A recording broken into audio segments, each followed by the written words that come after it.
noneho hari akantu gashya namenye hari ukuntu bazanye ibi byuma ku buryo bashyiramo system iyo uviriyemo ahantu nyine mo hagati ushobora no gukozaho noneho kikakugarurira. Sinzi niba abantu bari bafite ayo makuru. So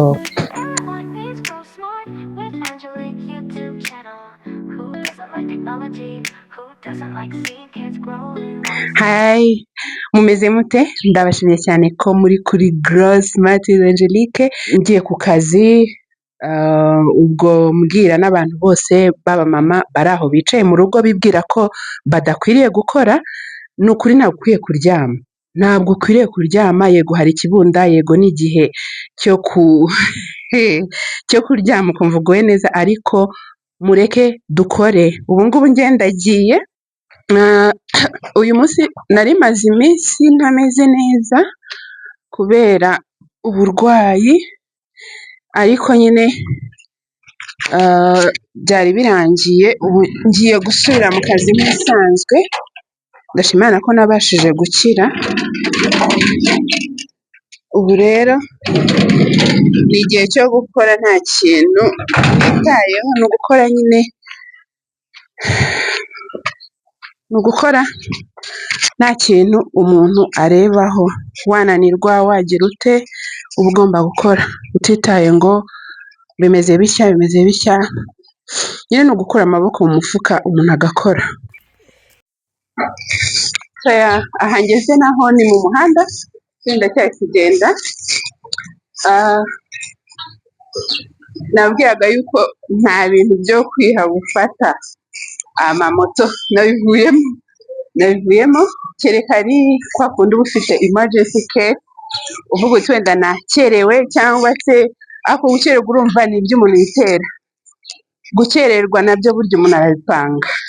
Rero ndi kugenda nyura ku bamotari bose bakambwira urakina moto, and I'm like no, oya apana uyu munsi. Ndi kuzamuka nkomeza urugendo ngana kuri bisi, tugendane dukomezanye. Urugendo ruracyakomeje, murabona ngiye kuzamuka uyu muhanda wose. Imodoka ziranyuraho, amamoto, whatever, ariko nta kibazo mfite. I will keep going as long as hari ibyo nshaka kugeraho. Buriya reka mbabwire, ikintu washaka kugeraho cyose wakigeraho. Kereka icyo udashaka, kereka icyo udashaka. Hari inkuru rero numvise muri ino minsi yuko gutega bisi nyine byoroshye. Before it was really hard, very hard. Byari bikaze kubera ko washobora gufata bisi ukayicaramo nk'isaha utegereje yuko nyine yuzura. Ariko ubu ntabwo bazishyiraho amategeko, menye zitemerewe kurenza iminota 10 zihagaze mu cyapa. Ni ukuvuga ngo icyakugora wenda ni ukugenda ugahita uyibona, ariko in case ihari uragenda ukicara igahaguruka mugahita mugenda. Bivuze ngo ntabwo ndi bukererwe, nta mwanya biri buntware. Akandi kantu keza kaje mu muhanda, barimo barashyiramo ibyapa byanditseho ngo only bus. Bivuze ngo bizagabanya na ambuteyage. Ni ahantu haba hagenewe kunyura amabisi yonyine. Bivuze ngo ntabwo zizajya zitonda inyuma y'izindi, bizajya bituma zihuta. Guys, niba kwahagira ahantu ndi kuzamuka nyine harakazi. But that's life. This is part of life. Gusa nizera ko nyuma y'umwaka mugenzi aba ndi gusarura quand même bizaba ari ibintu byiza. Ntabwo nzaba nkibuka ibi byose. So stay in touch, turacyari kumwe.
kuzamuka ni ku midugudu ya babandi bimuye ba Nyarutarama. Ya rero aha niho ngiye kugera ahantu hari bisi. Ntabwo ibyo byose niko navuga ngo ni kure cyane, ariko nyine haragendeka, nta kibazo, umuntu abasha kuba yagenda. So amamoto aguma ahita, haba hari amamoto, hari imodoka z'umuntu ashobora gusaba na lift, ariko guys ntabwo mbikunda gusaba lift kubera ko mba numva mbangamiye umuntu kameme, kuko imodoka y'umuntu mwifata nk'inzu ye cyangwa se icyumba cye, hajya ujyamo ukaba waba uri no kumubuza kwiganira ibyo yakaba yaganira, especially yari nk'umugabo n'umugore barimo, buriya kirazira. Rero imodoka inyuzeho itahagaze ngo intware, sinshobora gutega akaboko. Ngayo nguko ndi hafi kugera kuri bisi, dukomeze tugendane, nimuhangayike. Ubuzima ni uko bumera, ndimo kuhagira murabyumva, ariko nta kibazo. I'm losing calories, weight yanjye izagabanuka, muzabibona vuba. Kuko umva comfort life ni nziza, ariko hari ibibazo byinshi duteza. Kuko ibaze mba ndibwirirwe nicaye muri ofisi, sibyo? Nirwa nicaye muri ofisi, nagiye nicaye kuri moto, ndagaruka nicaye kuri moto, nabyo ni uburwayi.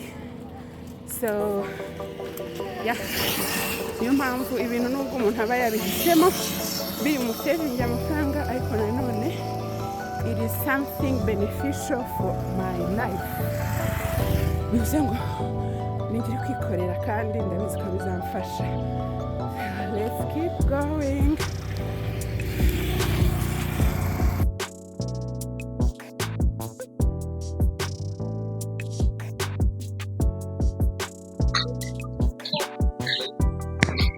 Yeah, I hope you can see the bus.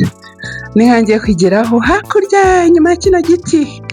Yeah, so my journey was really hard, ko murabyumva ukuntu nyine ndimo kwahagira. It is like wagira nirukanse muri marathon, ariko I made it. So this is the bus, ndaje nyinjiremo. Harabura akagendo gatoya rwose ngo nyigereho. Mushaka kwibona hakurya, ndanyura muri uyu muhanda, nzamuke nkati ibumoso, and wow, I'll be there shortly. Yeah. Ku batari babizi rero, kugira ngo ukoreshe bisi mu Rwanda ugomba kuba ufite iyi karita yitwa tap and go. Ngaho dore amafaranga bari bonshi, 787 yonyine.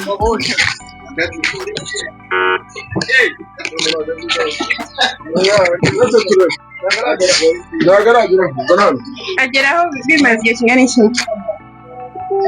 Twice. Murabona ko ubu noneho nicaye muri bisi, nayigezemo, and mwabibonye ko ni amafaranga makeya kameme, 787. Ahantu nari kwishyura urugendo rw'2,000 kuri moto, you feel like it's a big savings, sibyo? 2,000, murumva amafaranga ni bisevinze, na nimugoroba bigenze bityo, ni amafaranga menshi ayo kubika ku munsi arababonetse, sibyo? Noneho hari akantu gashya namenye. Hari ukuntu bazanye ibi byuma ku buryo bashyiramo system, iyo uviriyemo ahantu nyine mo hagati ushobora no gukozaho, noneho ikikakugarurira. Sinzi niba abantu bari bafite ayo makuru. So thank you guys for following. Na turicaye turategereje, ntabwo bitwara igihe kinini. Ningera ku kazi, I will give you an update. So have a good day guys, I love you so much. Nguyu njyewe ninjiye muri office. Guys, I'm so excited kuba mbashe kujya kuri bisi. You can see it, ndanezerewe, ndishimye cyane. You guys, nkoze achievement nini kuko ibaze buri munsi nishyuraga 2,000 mu gitondo nkaza muri office kandi mu by'ukuri ni ukuri umuntu uri butsange hano muri office ndaba mfite n'ubundi morale nk'iyo nsanganywe, ndaba mfite courage zo gukora nk'izo nsanganywe, nta munaniro ntaki kandi na savings amafaranga menshi guys. So mwakoze cyane gukurikira, kampange neza utuntu twanjye, mashine mba nayiraje hariya hejuru muri kariya kabati, ngiye kureba n'ama ekuteri kuko urumva akazi nkora iyo turi kuvugana n'abantu tuba twashyizemo ekuteri mu matwi ko dukora amanama. Hanyuma ncomeke byose. Urabona iyi ni chargeur ni adapter ubwonko bwa mashine ya computer nkoresha. Ngiye kuyicomeka ahangaha mubona, ntago muhabona ni kure ariko niho ngiye gucomeka neza. Kara kantu mubona nterekamo niba ari late, nshyiramo late na bike, harimo n'akarabelo. So ngize ekuteri nyine nababwiraga ngiye kuzicomeka nazo, nyine ni gusetting up office kugira ngo ntangire akazi k'uyu munsi. Guys, ndumva nishimye, ntabwo mushobora kubyumva ukuntu mbashije gutega bisi. Nabiherukaga kera Comfort yari yaramfashe ibashyize kwishyura 2,000 kandi ushobora kwishyura amafaranga agera muri 787. So I feel like I made it. So guys, mbifuriza kugira umunsi mwiza, mukore, muhahe, muronke, ibyanyu byose bibagendekere neza. Hara narimo ndataninga on kariya gasuri bakita mouse, tare nazanye n'amandazi yo kurya. Aya mandazi ndaza kuyarya mu kanya, no kugenda ngakora icyayi. Ako kantu niko nandikamo tasks z'umunsi ngiye gukora, nkandikamo nyine kugira ngo zose nzirangize. Kanshyiremo na bike mo hano murabibonye. Hasigaye ndababwiza ukuri ko ubuzima bugiye kumbera bwiza, uyu munsi wose urambera mwiza. Ndizera ntashidikanya ko akazi kari bungendekere neza kubera ko ndi energetic. Guys, sinzi ko no kugenda burya ni sport. Noneho sport hari igihe yongera courage ku muntu, nyine akumva afite courage ya danger, agakora nk'igifaru pe. Ndababwiza ukuri ubu uyu munsi ndatankoze tasks nyinshi zishoboka. Cyane ko nzambaha updates noneho ubu ngubu mbona congratulations, mbaha screenshot mbirataho. Let me tell you, nyine mbashishikariza ko namwe mukwiye kugira ishyaka. So bye bye, mugire umunsi mwiza. I love you guys so much.